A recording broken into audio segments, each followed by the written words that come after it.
जैसा कि पीर साहब फरमा रहे थे कि अल्लाह करीम ने जहाँ इस उम्मत पर बेशुमार एहसानात फरमाए, वहाँ ये रमज़ानुल मुबारक का महीना अता करके भी बहुत बड़ा एहसान फरमाया है।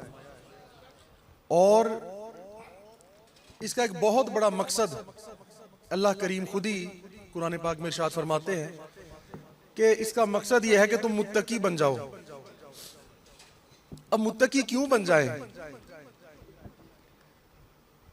आखिर अल्लाह करीम इस इंसान को ये जो महीना ता फरमा रहा है कि इसमें ये सारी एफर्ट करो, मेहनत करो और इसके नतीजे में बनना क्या है? तकवे वाला बनना है, मुत्तकी बनना है। तो पता ये चला कि अल्लाह ये चाहता है कि हम मुत्तकी बन जाएं, परहेजगार बन जाएं। और क्योंकि बहुत बार आप सुन चुके हैं कि बेशुमार एहसानात, बहुत बड़े बड़े जो आखिरत में एहसानात होंगे और जो दुनिया में भी होंगे और जो होते हैं, अल्लाह करीम फरमाता है कि वो सारे एहसानात, इनामात, मेरे फजल, मेरी अताएं, वो बिशारतें, ये सब कुछ मुत्तकीन के लिए है। जैसे हिदायत भी मुत्तकीन के लिए है। और हिदायत से बड़ी कौन सी नेमत होगी?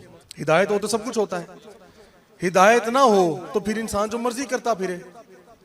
तो हुदल्लिल मुत्तकीन, हिदायत है मुत्तकीन के लिए और अल्लाह चाहता है कि तुम मुत्तकीन बन जाओ। अब इसी तरह मुत्तकी बनने के लिए अल्लाह करीम ने बहुत सी चीजें हमें फरमाई हैं और उनकी निशानी फरमाई है। फरमाया ये कोई नेकी नहीं है कि तुम चाहे तुम मशरिकों की तरफ घूम जाओ, चाहे मगरिब की तरफ घूम जाओ, अपना चेहरा कहीं भी फेर लो, मतलब ये कि जो मर्जी करते फिरो। ये फरमाया कोई ऐसी बात नहीं है। चेहरों को इधर उधर घुमाना, कभी कुछ करना, कभी कुछ करना, फरमाया ये कुछ नहीं है। असल तो नेकी ये है कि तुम ईमान लेके आओ अल्लाह पर और यौम आखिरत पर और उसके फरिश्तों पर, उसकी किताबों पर, उसके नबियों पर। और फिर फरमाया वो नेकी ये है कि जो अपने माल में से अपने कराबतदारों को अता करते हैं, जो लोग, और यतीमों को, मोहताजों को, मिस्कीनों को, मुसाफिरों को और मांगने वालों को। ये मांगने वाले नहीं जो आजकल हमारे मुआशरे में चल रहे हैं, गदागरी का शोबा, ये नहीं, कि यानी किसी हाजतमंद को, किसी जरूरत वाले को। और गुलामों को आजाद करते हैं और सख्तियों में, मुसीबतों में, जंगों में, तंगदस्तियों में सब्र करते हैं। जो लोग ये करते हैं, फरमाया यही लोग सच्चे हैं और यही लोग मुत्तकी हैं, यही लोग मुत्तकी हैं। और एक जगह अल्लाह पाक फरमाते हैं कि क्या ये लोग जिनके लिए हमने दुनिया को ज़ेबो ज़ीनत का सामान बनाया है, दुनिया की जिंदगी उनके लिए आरास्ता की है, यानी वो लोग दुनियावी जिंदगी में खिंचे चले जाते हैं, बड़ी खूबसूरत लगती है उनको दुनिया। ज़ुय्यिना, जिनके लिए हमने जीनत, जिनको लगता है कि दुनिया बड़ी खूबसूरत है, बड़ी प्यारी है। फरमाया ये लोग जो दुनियादार है, और फरमाया ये पता है कौन? ये दर हकीकत काफिर हैं, जिनको दुनिया बहुत लुभाती है और खींचती है अपनी तरफ। तो पता ये चला कि ये अगर किसी में हल्का हल्का अगर दुनियादारी हो, लेकिन इंसान जाहिरी तौर पे मुसलमान हो, कलमा गो हो, तो पता ये चला कि अभी अंदरूनी तौर पे मुसलमानी मुकम्मल नहीं हुई, अभी थोड़ी थोड़ी कुफर की परछाई बाकी है, थोड़ी थोड़ी गलाजत और गंदगी बाकी है। ये शहादत गहे उल्फत में कदम रखना है, ये शहादत गहे उल्फत में कदम रखना है। लोग आसान समझते हैं मुसलमान होना। तो फरमाया ये जिनके लिए दुनिया खूबसूरत कर दी गई, यानी काफिर, फरमाया तमस्खुर करते हैं, मजाक उड़ाते हैं मुत्तकियों का। दुनिया में तो इनका मजाक उड़ाते हैं मुत्तकी लोगों का, लेकिन फरमाया आखिरत में क्या होगा? फौकाहुम, ये उन पर फौकियत रखेंगे, जो मुत्तकी लोग होंगे ये ज्यादा फौकियत रखेंगे। और फिर इनको पता चलेगा कि मुत्तकियों की शान क्या है और अल्लाह ने उनके लिए कैसे कैसे इनामात तैयार करके रखे हुए थे।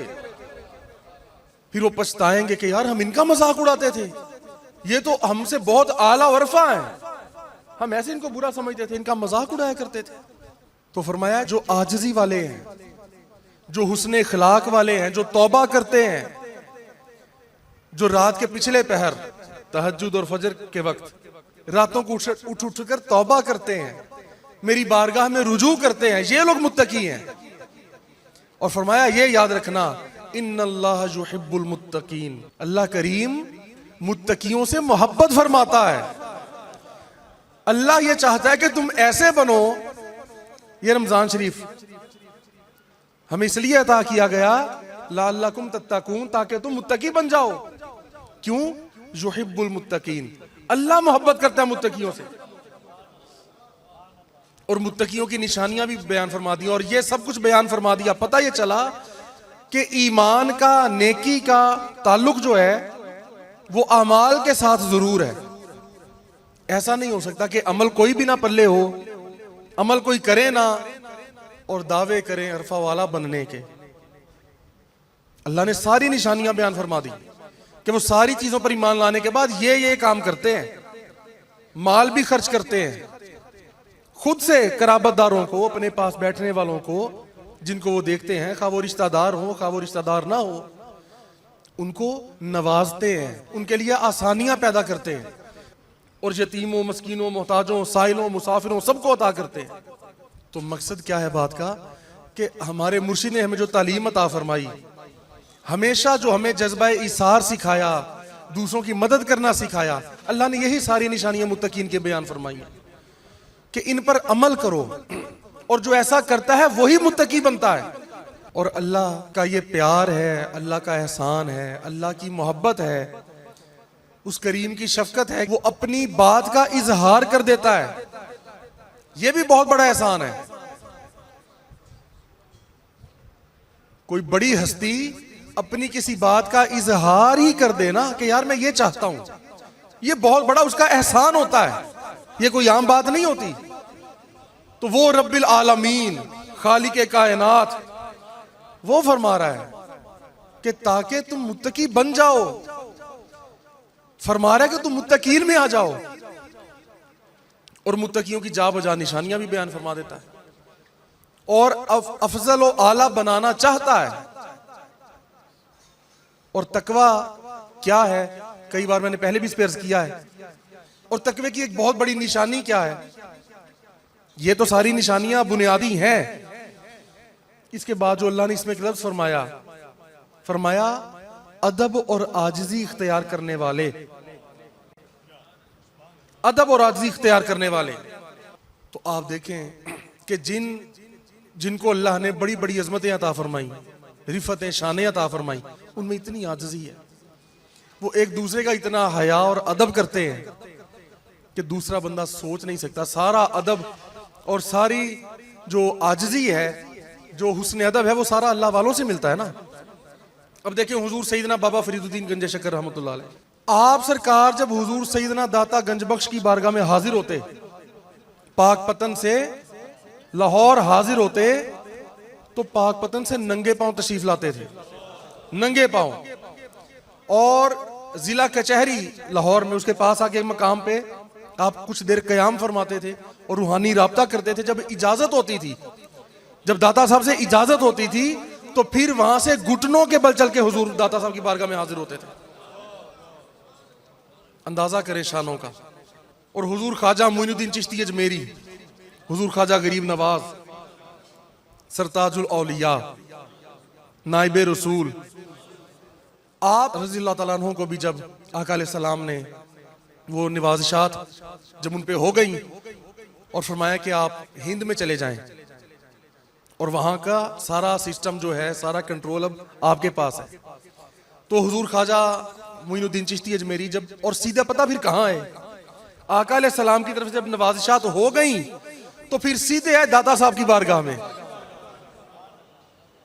क्योंकि जानते थे कि जिस इलाके में मुझे आका ने भेजा है उसी इलाके में मुझसे पहले हुजूर के पक्के और मुझसे बड़े नाइब मौजूद हैं।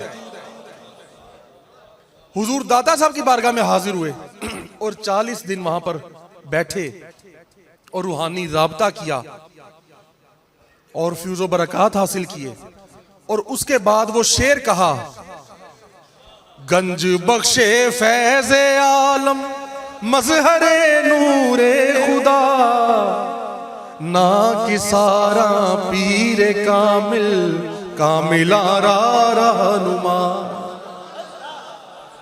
जब ये शेर फरमाया तो फिर हुजूर दाता साहब ने अपनी जियारत से नवाजा और फरमाया कि अब आप अजमेर के इलाके में चले जाएं और अपनी मोहर लगाई। अच्छा, हुजूर दाता साहब फरमाते हैं, हुजूर दाता गंजबख्श अली अजमेरी, आप फरमाते हैं कि एक मसला कोई रूहानी कोई था, फरमाया मैंने कुछ दिन कोशिश की, वो मसला हल नहीं हुआ। यह आपकी ज़ाहिरी हयात की बात है। तो फरमाया वो मसला जब हल नहीं हुआ तो मैंने हजरत सैयदना बायजीद बिस्तामी की कब्र पर जाके रुजू किया। हुजूर बाबा फरीदुद्दीन नंगे पांव पाकपतन से लाहौर, फिर घुटनों के बल दाता साहब के मज़ार पे हाजिरी दी। ख्वाजा मोइनुद्दीन चिश्ती ने दाता साहब के पास हाजिरी दी। दाता साहब फरमाते हैं कि मेरा कोई मसला था, हल नहीं हो रहा था, तो मैंने सैयदना बायजीद बिस्तामी की कब्र पे जाके उनसे रुजू किया, तो वो मामला मुझ पर मुनकशिफ हो गया, जाहिर हो गया और वो हल हो गया। और फरमाया उसके बाद जब भी कोई ऐसा मसला होता तो मैं फौरन हजरत बायजीद के पास पहुंच जाता।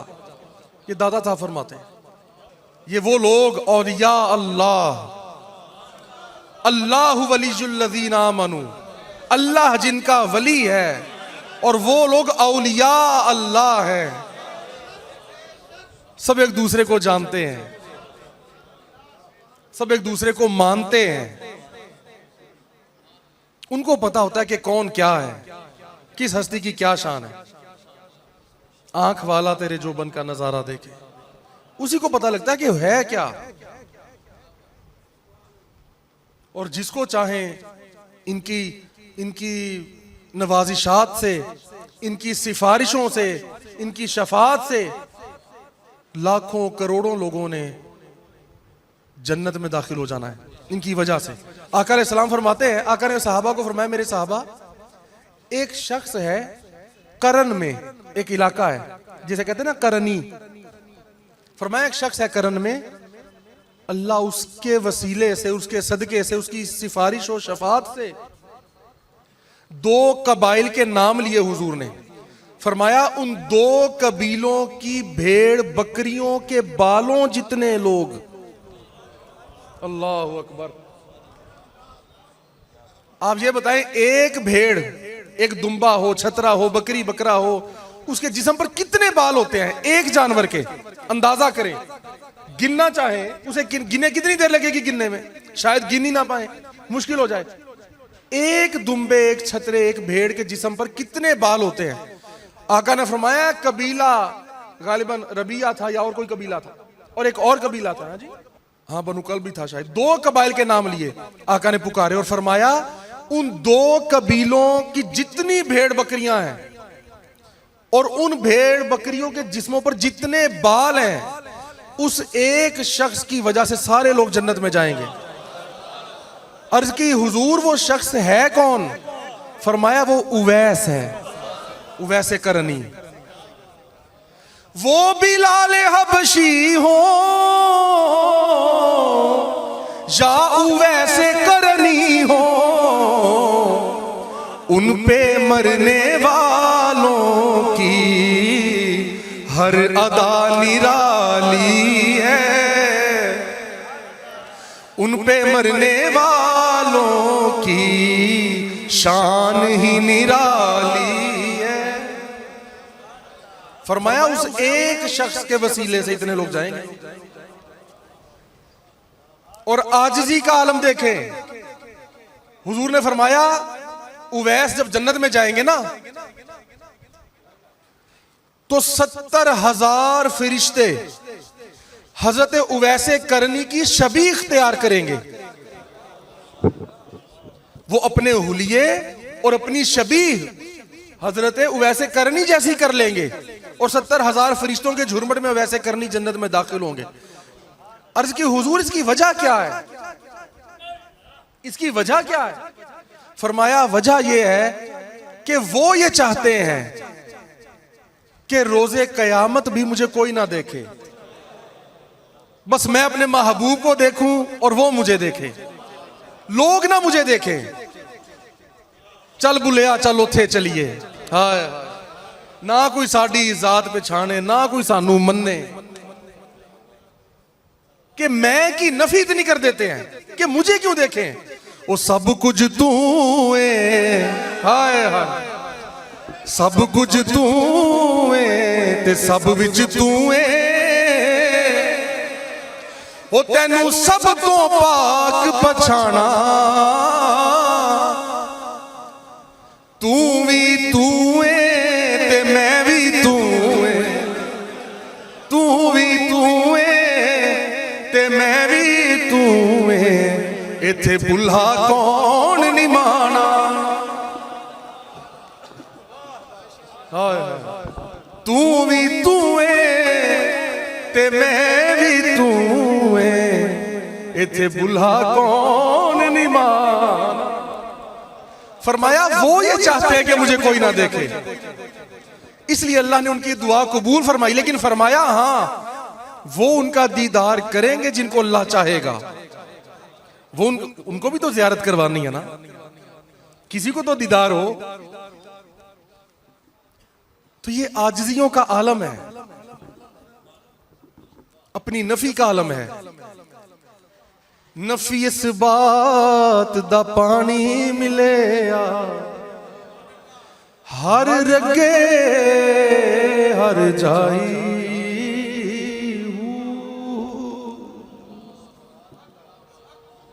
क्या बात। तो मैं ये कह रहा था कि ये जो आंख वाले होते हैं ना, ये एक दूसरे को पहचानते हैं, इनको पता होता है। एक बड़ा पुराना वाकया है,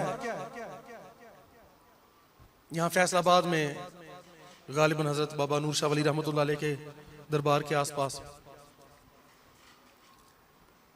एक बाबा जी थे। तो वो उनकी हालत थी, वो बिल्कुल मजजूबाना सी हालत थी देखने में। मलंग थे, रूहानी कोई मकाम था जो भी, लेकिन जाहिरी तौर पर बीनाई नहीं थी उनके पास, आंखें नहीं थी, नजर नहीं आता था, लेकिन रूहानी नजर रखते थे, रूहानी तौर पर नजर वाले थे। हमारा एक पीर भाई गुजरा वहां से, उनके पास से, तो जाहिरी तौर पे नजर तो नहीं आता, तो आवाज दे के उसे फरमाते हैं कि ओए लासानी सरकार दे मुरीदा गल सुन। ओ पीर भाई एकदम हैरान हो गया कि इसको मेरा कैसे पता, बाबा जी को इनको तो नजर भी नहीं आता, इन्हें ये कैसे पता कि लासानी सरकार का मुरीद यहां से गुजर रहा है। फरमाया लासानी सरकार दे मुरीदा गल सुन। वो हाजिर हुए, जी बाबा जी। तो उसे फरमाते हैं कि यार किसी दिन मेरी मुलाकात ही करा लिया, कभी मैनू सरकार दी बारगाह च लै जा, मुर्शिद दी, अपने मुर्शिद दी बारगाह च। उन्होंने कहा बाबा जी मैं तो हर वक्त तैयार हूं, चले। कहते चलो बैठो। अच्छा, उनकी एक तबीयत थी, मिजाज था, कोई आसपास से गुजरता था तो एक लाठी पकड़ी होती थी, अपने पास नहीं आने देते थे, लगाते थे जोर से। कोई होगी, उनका अपना कोई हिसाब होगा। तो जब हमारा पीर भाई गया तो अपनी लाठी उठा के साइड पे गर्दी फरमाते थे, मेरे कोल आके बैठ। फिर उनके साथ कोई दो चार बंदे थे, उन्हें कहते हैं भाई इन्हों चाय पिलाओ, चाय पियाओ इन्हों। उसने कहा थोड़ी सी चाय पी, वो यहां सरकार के पास ले आए। अब बाबा जी को नजर तो नहीं आता, अब वो हमारे पीर भाई वो उनको यहां पर जब ले आए, इतनी देर में सरकार तशरीफ ले आए मुर्शिद पाक, और सरकार ने आके बड़ी मोहब्बत के साथ, बड़ी शफकत के साथ और बड़े एहतराम के साथ उनको रिसीव किया, बिठाया और जनाब उनसे मिले। सरकार ने कुछ तहाइफ भी उनको अता फरमाए। अच्छा, वो कमीज वगैरह नहीं पहनते थे बाबा जी, एक लंगोट सा बांधा होता था, धोती पहनते थे गालिबन, तो यहां ऊपर वाले हिस्से पे कुछ नहीं पहना होता था। सरकार ने उनको चादर अता फरमाई अपनी रिहाइशगाह से लाकर, एक इत्र अता फरमाया, इत्र खुशबू, चादर अता फरमाई, कुछ पैसे पकड़ाए, कुछ यूं नवाजिशात की। तो पता है बाबा जी उसके बाद क्या कहते हैं, जब मुलाकात हो गई तो यूं चेहरा ऊपर उठा के कहते हैं कि मौला हूं जेड़े मर्जी वेले मौत दे दे, हो गया काम पूरा जेड़ा होना से। अल्लाह अकबर। फिर उसके बाद कभी कभी वो बाबा जी यहां हाजिर हुआ करते थे, अपने कोई एक दो मानने वालों के साथ खामोशी से आके वहां बैठ जाया करते थे, नजर नहीं आता था, यूं आते थे जैसे बंदों के साथ, यार मुझे ले जाओ, और फरमाते थे कि मेरा पैगाम नहीं देना कि मैं मिलने आया हूं, कि मेरी वजह से ना आए, जब सरकार खुद तशरीफ लाएंगे तो मुलाकात हो जाएगी। आके यूं बैठ जाते थे और बस सादी सादी बोली में फरमाते थे, और यार सीधे अपनी बैटरी चार्ज करना आते हैं तो, यानी रूहानी तौर पर हम यहां आते हैं तो हमें वो फैज और नवाजिशात मिलती है कि कौन कहां पर है, किसका क्या मामला है। बाकी जितना अल्लाह जाहिर कर दे किसी पर, और जो अल्लाह का फकीर होता है ना, जो अल्लाह की किबरियाई की चादर के नीचे होता है, फरमाया मेरे बाज बंदे ऐसे हैं जो मेरी अजमत और किबरियाई की चादर के नीचे हैं, उसके जेरे साया है, मेरी रहमत के साये में है। फरमाया उनको मेरे सिवा कोई पहचानता जानता नहीं। जानता किस लिहाज से? उनकी अजमत और शान के लिहाज से। जाहिरी तौर पे तो हम जानते हैं कि ये लासानी सरकार है, ये चादर वाली सरकार है, ये हुजूर दाता साहब है, ये तो सब जानते हैं, पर ये नहीं पता कि इनकी शान क्या है, इनका मकाम क्या है, इनके इख्तियारात कौन कौन से हैं, ये अल्लाह को कितने महबूब हैं, ये नहीं पता। कौन जाने? अगर हकीकत उल्फत से बाखबर होते तो फरिश्ते आरजू करते कि हम बशर होते। वो एक बार हजरत सैयदना जिब्रील अलैहिस्सलाम से पूछा था ना कि अगर आपको ये इख्तियार मिले कि आप बशर बना दिए जाएं, आप बशर बन जाएं, तो आप कौन सा इंसान बनना पसंद करेंगे? कि अगर मैं इंसान बनूं, बशर बनूं, तो कौन सा बनूं? तो जिब्रील अलैहिस्सलाम फरमाने लगे, फिर मेरी ख्वाहिश ये है कि अल्लाह मुझे अबू बकर सिद्दीक बना दे। हाय हाय। तो जिब्रील पाक फरमाते हैं कि फिर मेरी ख्वाहिश ये है कि अल्लाह मुझे अबू बकर बना दे। एक नुक्ता याद रखें, चलो एक सैयदना सिद्दीक अकबर का जिक्र आया है तो एक नुक्ते की बात है और बड़ी प्यारी बात है। जो शख्स इमामुल अंबिया को, खातमुन नबीयीन को, जो सारे नबियों का सरदार उनको मानता है, नबियों के सरदार को मानने वाला, नबियों के सरदार का उम्मती, कभी किसी नबी का गुस्ताख नहीं हो सकता। इमामुल अंबिया का उम्मती किसी नबी का गुस्ताख नहीं हो सकता। और इमामे उम्मे अंबिया, सारी उम्मतों के सरदार सिद्दीक अकबर का मुहिब कभी किसी सहाबी का गुस्ताख नहीं हो सकता।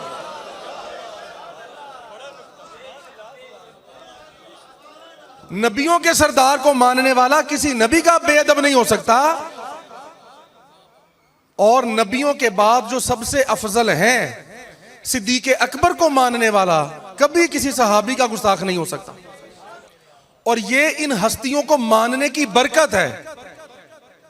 जो आका अलैहिस्सलाम को ये मानता है ना कि सबसे औला वाला हमारा नबी, जो ये मानता है, ये मानना नहीं कि हाँ वो नबी हैं, वो तो हिंदू भी मानते हैं, वो तो ईसाई भी मानते हैं, हाँ जी।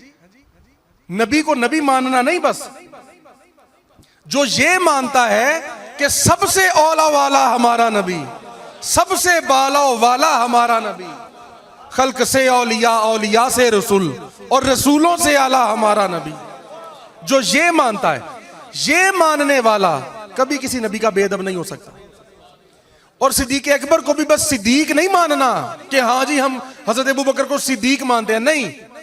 जो उनको सिद्दीक अकबर माने, जो ये माने कि बादज अंबिया अफजलुल खल्क, बादज अंबिया सिद्दीक अकबर है।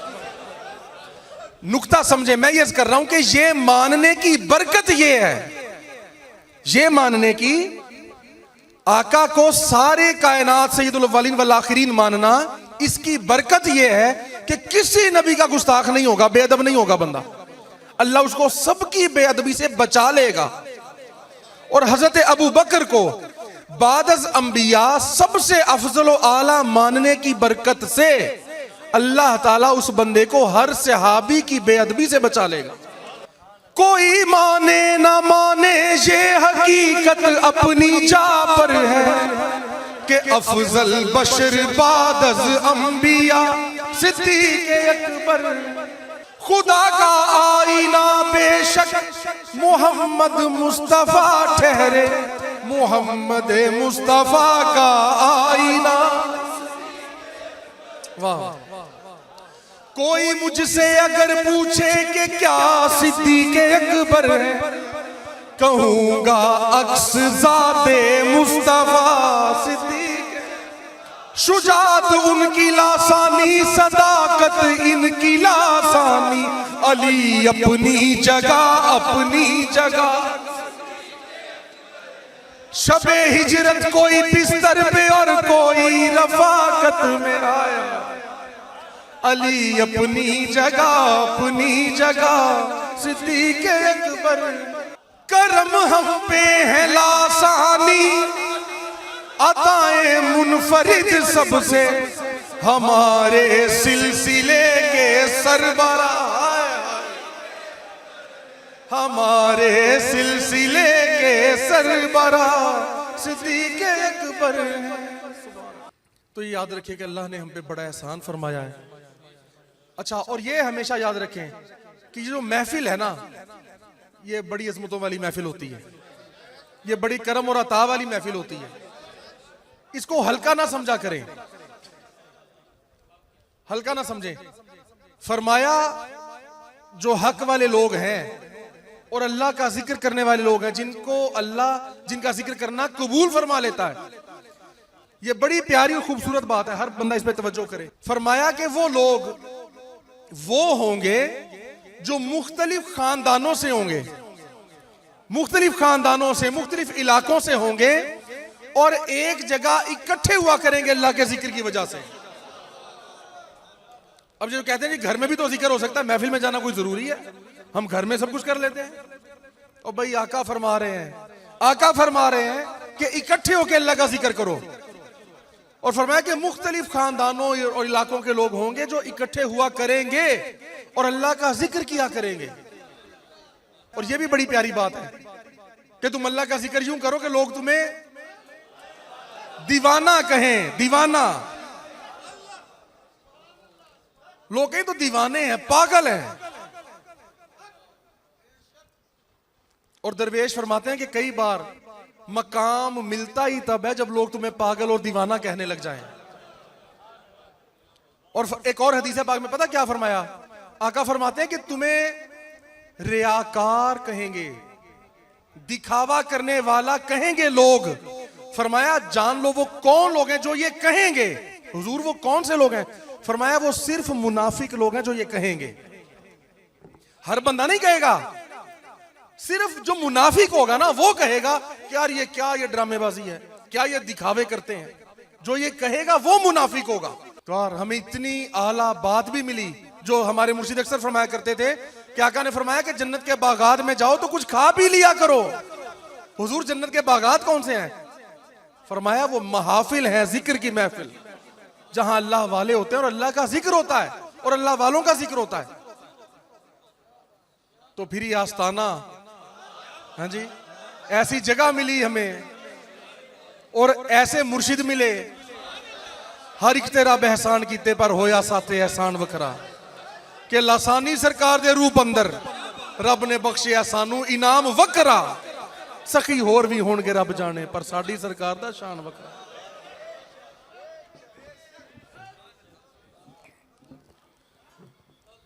अल्लाह करीम पूरे सिलसिले में और जितने लोग महफिल में हाजिर होते हैं, जितने लोग ऑनलाइन देखते हैं महफिल, अल्लाह ताला सबके ईमान में, इकान में, हकीकी सच्चे इल्म में इजाफे और बेहतरियां खैरें अता फरमाएं और सिरात मुस्तकीम पे दायमी इस्तिकामत अता फरमाएं।